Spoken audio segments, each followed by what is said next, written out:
Durísimo golpe para el Centro Democrático. Y eso que apenas estamos en agosto, porque su líder supremo, Álvaro Uribe Vélez, confirmó que este partido político está acabado. Está totalmente muy, pero muy mal parado. Abelardo de la Espriella, ante este tipo de circunstancias, lo echaron también de la colectividad de la extrema derecha. Y el presidente de la República, Gustavo Petro, arrasa con el señor Miguel Uribe Londoño. Así que prestémosle atención a esto tan bueno que viene sucediendo apenas en los inicios del mes de agosto. Antonio Sanguino decía, la Andi en monólogo, miren esto, peló el cobre de nuevo la dirigencia empresarial. En cabeza del presidente de la Andy, Bruce McMaster, se han vuelto un común denominador que varios de ellos, como Bruce o Jaime Alberto Cabal de Fenalco o Bedoya de la SAC, se comporten más como rabiosos opositores de derecha al gobierno liderado por el presidente Gustavo Petro que como voceros de los industriales, los comerciantes o los agricultores. Eso quedó demostrado en el Congreso Empresarial de la ANDI de la semana que pasó, realizado en Cartagena. En un acto sin precedentes de descortesía y sectarismo, decidió la dirigencia gremial no invitar al presidente de la República y privar a los invitados de escuchar del mandatario los positivos resultados económicos del gobierno y las líneas que en esa materia desplegará en su último año de mandato. Con razón, esta descortesía fue respondida con la declinación en su participación de los ministros de Trabajo, Hacienda, Transporte y Desarrollo e Industria y Turismo. Mínima y explicable solidaridad de los miembros de su gabinete con el presidente ante el burdo desconocimiento de esta dirigencia gremial al primer mandatario. Reconozcamos que los miembros, que los gremios empresariales representan los intereses de sus asociados y que estos pueden derivar en posturas políticas contrarias a las de un gobierno popular y más cercano a los derechos de los trabajadores. Pero negarse al diálogo y al debate con el gobierno como el interlocutor principal en asuntos tributarios, decisiones de política económica o políticas sociales y laborales constituye un acto de enorme torpeza y de oscurantismo ideológico. A los gremios no les corresponde decidir la legitimidad de un presidente de la República elegido en democracia. Tienen la obligación con sus asociados de mantener un canal de interlocución con los gobiernos, sean estos de izquierda o de derecha, lo que puede o lo que pudo ser un foro de debate plural y democrático por equivocada decisión de su presidente, terminó convertido en un monólogo de yo con yo. Contrario a ello, el Ministerio de Trabajo mantendrá una política de diálogo social tripartito con empresarios y trabajadores. Durísimo golpe a estos poderosos que dicen en pocas palabras atacar al presidente Petro y lo que hacen es irse en todo lo contrario, atacar al pueblo colombiano, porque ellos se rigen son por los intereses de sus miembros o asociados que están politiqueando como la gente de Fede Trascarga, como Bruce Matter, como el señor Jaime Alberto Cabal, que solo los interesa los ricos, no la clase trabajadora, no el pueblo popular.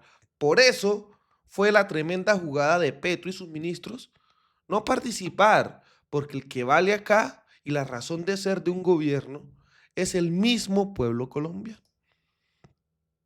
Miren esto, Petro como peina arrasa con Miguel Uribe Londoño, porque él decía, cuente con el legado de mi hijo para ganar las elecciones. Miguel Uribe Londoño le decía esto a Álvaro Uribe Vélez. Están haciendo politiquería barata desde el día 1 con Miguel Uribe Turbay. Pero Petro le responde de manera contundente: el legado de un hijo no lo maneja el padre. Aún no saben que salimos de la monarquía y estamos en una república. Y es totalmente cierto, señor presidente. Esta gente pretende seguir impulsando politiquerías, fenómenos politiqueros, a razón de causas bastante externas, como lo que sucedió con Miguel Uribe. Y pretenden utilizarlo como estrategia, llevarlo en contra del presidente Petro para señalarlo que fue el culpable y así llegar a la casa de Nariño de la manera que sea. Y esto no es lo único, porque siguen también los diferentes avances en la investigación sobre este caso. Uno de estos, miren, los intermediarios, dice el Tiempo. El Tiempo investigó y estableció que uno de ellos es un sujeto al cual ya se le empezaron a hacer seguimientos y actividades en bases de datos que aparecen con sello reservado. Al igual que el otro implicado, serían dos de los intermediarios entre la banda de los sicarios que se contrató para ejecutar el atentado y los autores intelectuales. La identidad de uno de los sujetos se conoció a la par con la del costeño. Por eso no se descarta que el sujeto ya esté siendo objeto de seguimientos, le dice un investigador al Tiempo. Parte de las labores de la policía judicial se están adelantando en Cali y ojo en el Caquetá.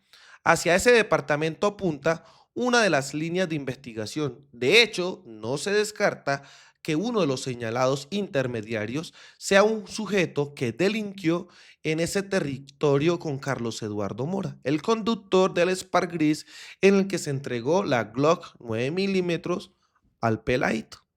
La foto y el Rolex. Se empieza a conocer esta fotografía. Miren, señores, con un gorro Monasteri, una persona de piel medianamente oscura y con unas gafas. El hombre, cerca de 35 años, también fue mencionado por el testigo de la fiscalía, quien lo señala de ser la persona a la que el costeño le daba todos los reportes del caso.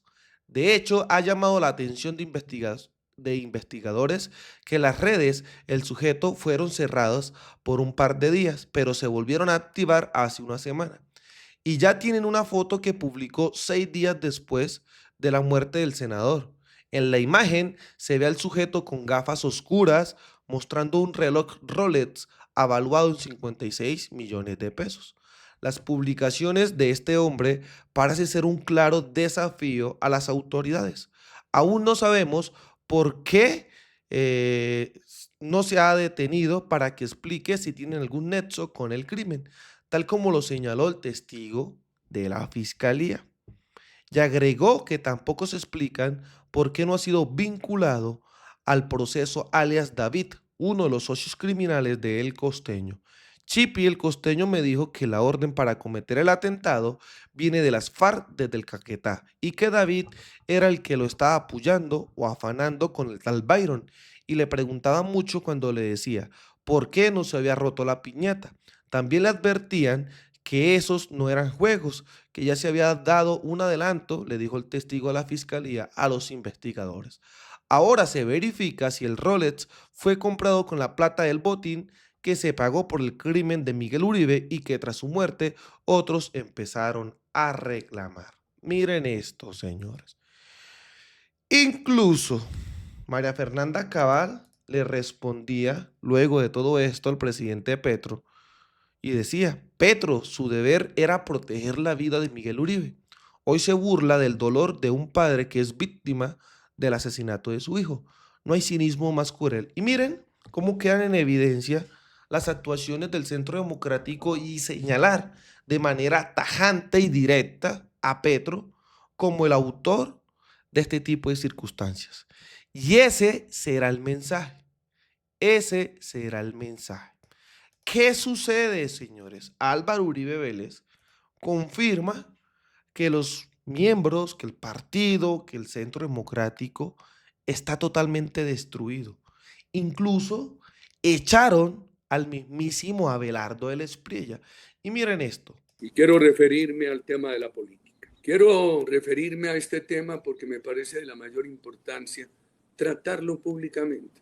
Saben que están muy mal y él lo termina de confirmar. Cuando una de las normas que yo he tratado de predicar es que aquello que se dice en privado, en la política, en algún momento que hay que sostenerlo en público, se sostiene. El liderazgo mío va ya después de medianoche, con muchas dificultades. A mí me ha parecido que es bien importante proteger unas tesis. A mí me parece de la mayor importancia no preservar aquí un liderazgo, sino preservar unas ideas fundamentales que en un momento mostraron que son convenientes para Colombia. Entonces veamos los candidatos. Este partido, hasta la fecha que lo permitió la dirección, atendió a la inscripción de 5 precandidatos. El doctor Miguel Uribe Turbay, que nos acompaña desde el cielo, la senadora María Fernanda Cabal, Paloma Valencia, Pablo Holguín y el senador Andrés Guerra. Hoy son 4 precandidatos del partido. Aquí saben muy bien que dice que son 4 y donde echan a Abelardo del Espriella. Lo dejan absolutamente solo. Lo dejan absolutamente solo. Y es donde empiezan las diferentes disputas. La cosa está tan mal que miren, si entrara un quinto precandidato, dice José Obdulio Gaviria, sobre la consulta del Centro Democrático. Ojo, ellos saben que están muy mal. Luego de los Miguel Uribe y los acercamientos que han tenido con Álvaro Uribe Vélez, se abrió el debate sobre si la consulta del Centro Democrático de cara al 2026 podrían llegar nuevos nombres. Para hablar sobre el tema llegó José Obdulio Gaviria y dijo, la idea es que quienes acompañan la precandidatura de Miguel puedan también nombrar a una persona que tome sus banderas. Entramos en 2 etapas, la selección del candidato interno del Partido Centro Democrático y la formación de una gran coalición fundada en seguridad, transparencia, lucha contra la corrupción e impulso del emprendimiento. Y es llegar a un quinto precandidato presidencial a la encuesta del Centro Democrático. Gaviria también se destaca que no se cierra la puerta a la posibilidad de tener un quinto precandidato y que ocupe, en pocas palabras, el espacio de Miguel Uribe Turbay. Algo que termina de acabar Álvaro Uribe Vélez. Y como lo vimos, solo son 4. Les voy a rogar a los 4 precandidatos del partido, y eso se ha dejado muy claro, a quienes han querido entrar, a quienes se prospectan como aliados que necesitamos, que son estos 4 candidatos. Les voy a rogar Ahí se acaba el mensaje de José Obdulio Gaviria. lo siguiente, que por tarde el martes, los 4 candidatos o representados por uno de ellos o de ellas y el director del partido pidan una cita y se reúnan con el doctor Miguel Uribe Londoño, quien representa la familia toda de Miguel Uribe Turbay, y examinar allí lo siguiente. Nosotros tenemos unas personas que son militantes y activistas del partido y otras que han venido expresando de manera creciente que tienen identificación con nuestras tesis, pero no son militantes ni lo han sido del partido. Mi sugerencia respetuosa es que si el número de 4 precandidatos que tenemos se va a aumentar a 1. De acuerdo con lo que se hable con el doctor Uribe Londoño, debe ser en cabeza de un militante, de una persona del partido. Veamos el otro aspecto, la coalición. El país y ustedes mismos, precandidatos, han venido hablando de la necesidad de una gran coalición democrática. A mí me parece fundamental. Una cosa son los coaligados y otra cosa son nuestros candidatos. Lo primero es tener el candidato único del partido. Para tener el candidato único del partido, yo les sugiero que una vez se escuche, se hable con el doctor Miguel Uribe Londoño y entonces el partido vaya con los 4 precandidatos actuales o con alguien más, que serían 5, pero surgido del seno del partido, inmediatamente para superar todas estas discusiones, se entre con los candidatos a definir la regla de juego. Han hablado de una... Bueno, ahí queda más que claro. Y la mismísima Darcy Quinn revela esto. Ahí está el expresidente Uribe afirmando que Abelardo del Esprilla lo buscó para ser candidato del Centro Democrático. En pocas palabras, lo echaron porque Uribe Vélez dijo que Abelardo no puede estar en este tipo de partidos. O sea, la cosa está, pero muy, muy, muy mal. Y Abelardo le responde: Darcy, te explico en detalle. Mi gran consejero y referente político es el presidente Uribe. Eso lo sabe todo el mundo y lo digo con orgullo. En una de nuestras muchas conversaciones hablamos de lo que siempre ha sido mi intención desde que decidí aspirar a la presidencia, una candidatura por firmas. En esa misma conversación analizamos varios posibles caminos y su consejo fue que continuara por mi senda independiente. Fue por teléfono, ni siquiera en persona. Darcy, el primer consejo que recibí del presidente Uribe fue el de dar el paso para estar hoy aspirando a la presidencia. Bien se lo puedes preguntar a él. Y otro de los muchos que me ha dado ha sido reafirmar mi independencia en la aspiración mediante firmas. No hay líos con eso, créame. Abrazo y saludos a Albert. Esta gente de la extrema derecha están totalmente enloquecidos. Álvaro Uribe Vélez ya ni siquiera sabe cómo responder a las diferentes maneras para ganarle al presidente de la República, Gustavo Petro. Incluso, miren, los extremistas.